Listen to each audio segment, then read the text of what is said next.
Баламның бойы қысқа, өспей жатыр. Қандай анализдер тапсырамын? Осындай хаттар жиі келеді, жауап берейін. Бұл жағдайда эндокринолог кеңес қажет.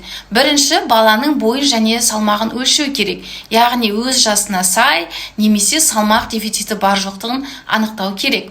Екінші, жалпы қан анализін тапсырасыздар. Бұл анализге қарай темір, В тобы витаминдер дефицитін анықтауға болады.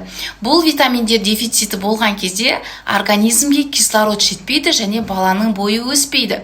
Үшіншісі, қалқанша без гормондары ТТГ, свободный Т4 және Т3-ке анализ тапсырасыздар. Себебі қалқанша без қызметі төмендегенде, яғни гипотиреоз кезінде қалқанша без гормондары дефициті болып, баланың бойының өсуіне кедергі келтіреді. Төртіншісі, өсу гормонының дефициті бар жоқтығын анықтау керек. Ол үшін ИФР-1-ға анализ тапсырасыздар. Бұл анализді поликлиникада тегін тапсыра алмайсыз, Алим және басқа лабораторияда тапсыру керек.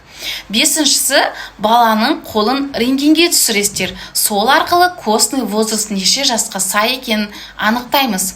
Баланың бойы жыл сайын өсу керек. Менің практикамда баланың бойының өсуіне кедергі келтіретін себептер анемия, белок дефициті, витаминдер дефициті, гипотиреоз жиі кездеседі. Ал өсу гормон дефициті ол сирек кездеседі. Әрине, аурудың себебін уақытылы емдеу керек. Себебі зона роста жабылып қалғаннан кейін баланың бойы өспейді, қысқа болып қалады.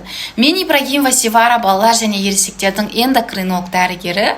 Балалардың бойының өсуіне қандай факторлар әсер ететіндігін білгіңіз келсе, парақшаға тіркеліп алың, жақыныңызбен бөлісіңіз.